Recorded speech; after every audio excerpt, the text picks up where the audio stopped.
Hi everybody, welcome back to the Wolf Den Library. My name is Miss Evelyn, and today we're going to continue reading Winnie the Pooh, written by A. Milne and illustrated by E. Shepard. I hope you enjoy it.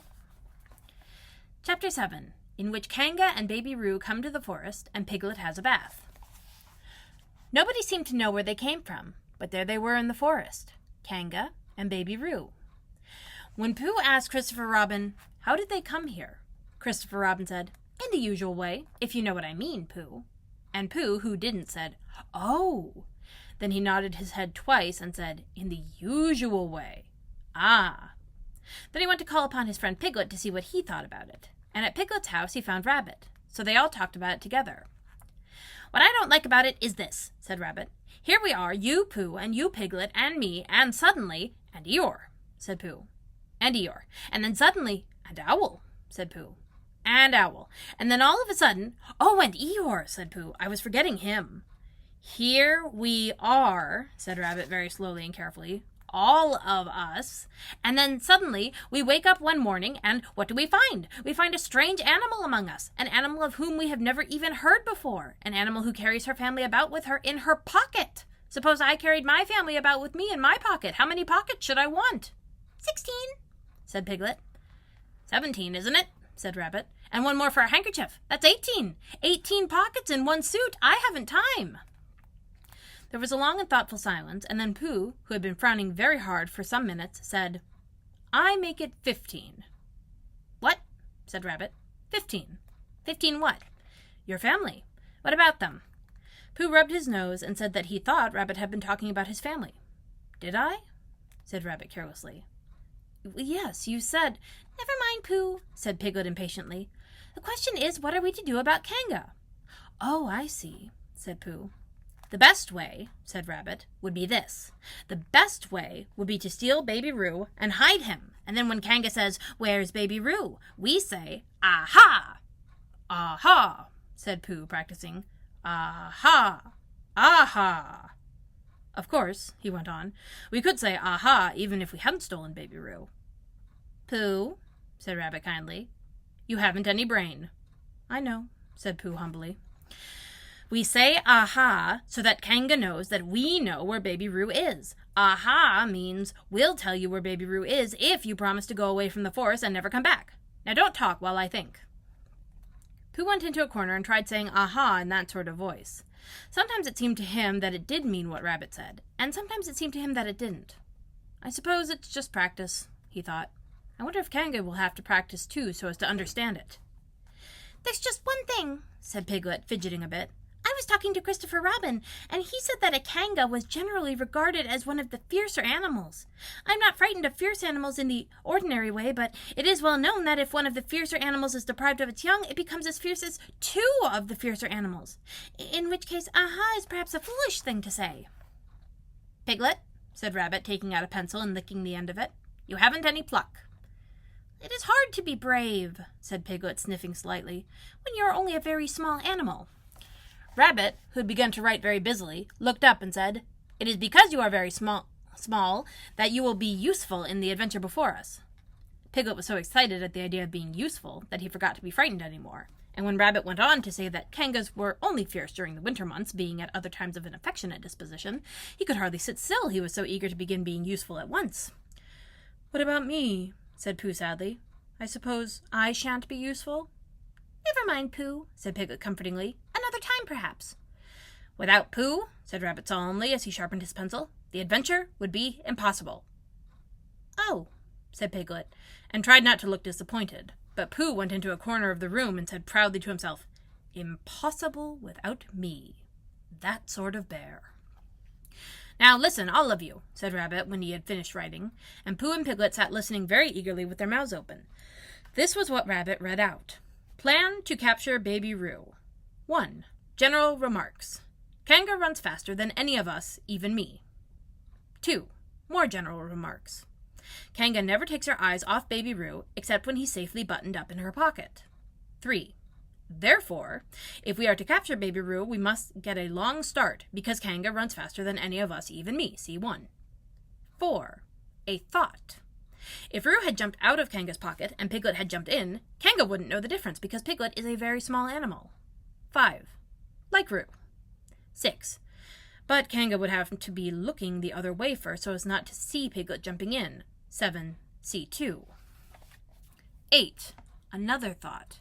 But if Pooh was talking to her very excitedly, she might look the other way for a moment. 9. And then I could run away with Roo. 10. Quickly. 11. And Kanga wouldn't discover the difference until afterwards. Well, Rabbit read this out proudly, and for a little while after he had read it, nobody said anything. And then Piglet, who had been opening and shutting his mouth without making any noise, managed to say very huskily, "And afterwards?" "What do you mean?" "When Kanga does discover the difference?" "Then we all say, 'Aha!'" "All 3 of us?" "Yes." "Oh." "Why, what's the trouble, Piglet?" "Nothing," said Piglet, "as long as we all 3 say it." "As long as we all 3 say it," said Piglet. "I don't mind," he said. "But I shouldn't care to say 'aha' by myself. It wouldn't sound nearly so well. By the way," he said, "you are quite sure about what you said about the winter months?" "The winter months?" "Yes, about only being fierce in the winter months." "Oh, yes, that's all right. Well, Pooh, you see what you have to do?" "No," said Pooh Bear. "Not yet," he said. "What do I do?" "Well, you just have to talk very hard to Kanga so she doesn't notice anything." "Oh." "What about?" "Anything you like."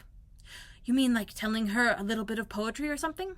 "That's it," said Rabbit. "Splendid. Now come along." So they all went out to look for Kanga. Kanga and Roo were spending a quiet afternoon in a sandy part of the forest. Baby Roo was practicing very small jumps in the sand and falling down mouse holes and climbing out of them, and Kanga was fidgeting about and saying, "Just one more jump, dear, and then we must go home." And at that moment, who should come stumping up the hill but Pooh. "Good morning, Kanga." "Good morning, Pooh." "Look at me jumping," squeaked Roo, and fell into another mouse hole. "Hello, Roo, my little fellow." "We were just going home," said Kanga. "Good afternoon, Rabbit. Good afternoon, Piglet." Rabbit and Piglet, who had now come up from the other side of the hill, said, "Good afternoon," and "Hello, Roo." And Roo asked them to look at him jumping, so they stayed and looked. And Kanga looked too. "Oh, Kanga," said Pooh after Rabbit had winked at him twice, "I don't know if you are interested in poetry at all."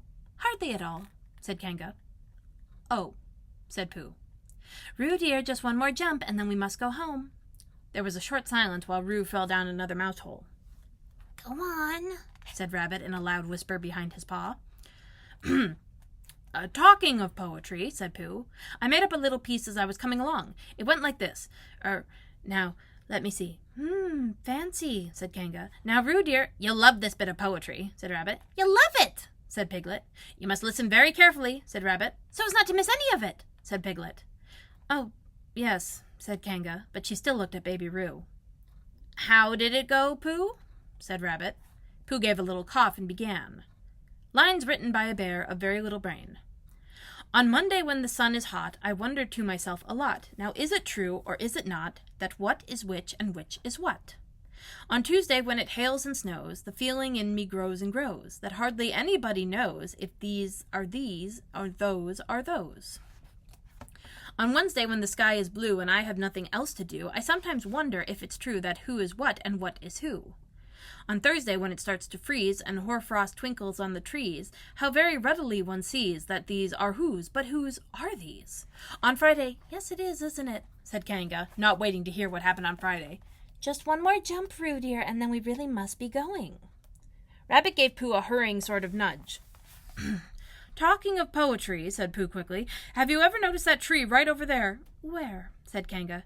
"Now, Roo—" "Right over there," said Pooh, pointing behind Kanga's back. "No," said Kanga. "Now jump in, Roo, dear, and we'll go home." "You ought to take a look at the tree right over there," said Rabbit. "Shall I lift you in, Roo?" And he picked up Roo in his paws. "I can see a bird in it from here," said Pooh. "Or is it a fish?" "You ought to see that bird from here," said Rabbit, "unless it is a fish." "If it isn't a fish, it's a bird," said Piglet. "So it is," said Rabbit. "Is it a starling or a blackbird?" said Pooh. "Well, that's the whole question," said Rabbit. "Is it a blackbird or a starling?" And then at last Kanga did turn her head to look.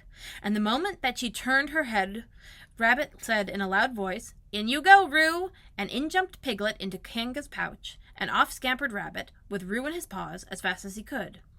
"Why, where's Rabbit?" said Kanga, turning round again. "Are you all right, Roo, dear?" Piglet made a squeaky roo noise from the bottom of Kanga's pouch. Rabbit had to go away, said Pooh. I think he thought of something he had to go and see about suddenly. And Piglet? I think Piglet thought of something at the same time, suddenly. Well, we must be getting home, said Kanga. Goodbye, Pooh. And in 3 large jumps, she was gone. Pooh looked after her as she went. I wish I could jump like that, he thought. Some can, and some can't. That's how it is. But there were moments when Piglet wished that Kanga couldn't. Often, when he had had a long walk home through the forest, he had wished that he were a bird. But now, he thought jerkily to himself at the bottom of Kanga's pocket, if this is flying, I shall never really take to it. And as he went up in the air, he said, ooh. And as he came down, he said, ow. And he was saying, ooh, ow, ooh, ow, ow, all the way to Kanga's house. Of course, as soon as Kanga unbuttoned her pocket, she saw what had happened. Just for a moment, she thought she was frightened. And then she knew she wasn't, for she felt quite sure that Christopher Robin would never let any harm happen to Roo. So she said to herself, if they are having a joke with me, I will have a joke with them. Now then, Roo dear, she said as she took Piglet out of her pocket, bedtime. Aha! Said Piglet, as well as he could after his terrifying journey. But it wasn't a very good aha, and Kanga didn't seem to understand what it meant. Bath first, said Kanga in a cheerful voice. Aha! Said Piglet again, looking round anxiously for the others. But the others weren't there. Rabbit was playing with Baby Roo in his own house and feeling more fond of him every minute, and Pooh, who had decided to be a Kanga, was still at the same sandy place on the top of the forest, practicing jumps.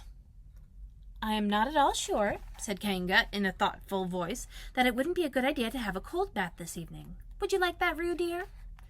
Piglet, who had never been really fond of baths, shuddered a long, indignant shudder, and said in as brave a voice as he could, Kanga, I see that the time has come to speak plainly. Funny little Roo, said Kanga as she got the bath water ready.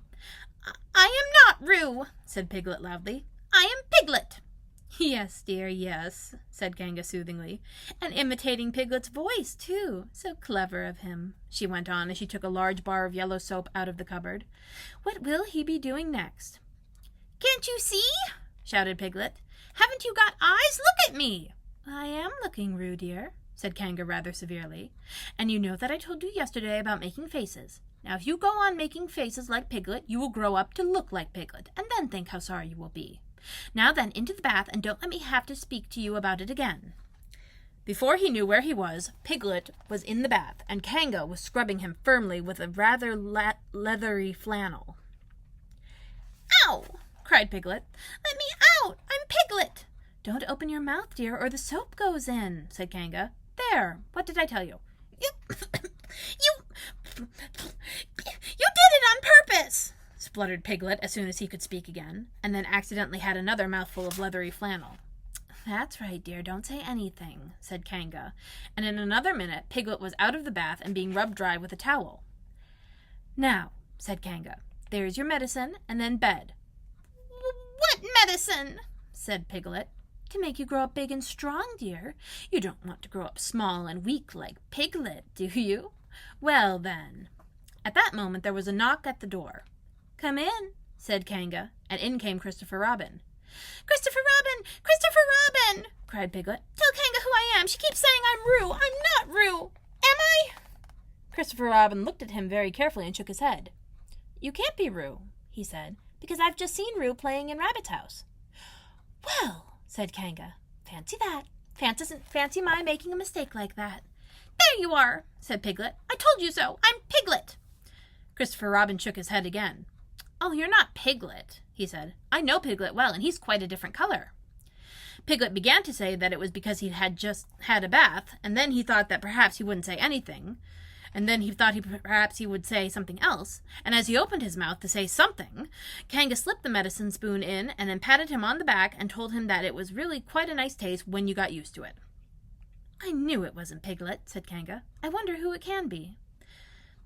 Perhaps it's some relation of Pooh's, said Christopher Robin. What about a nephew or an uncle or something?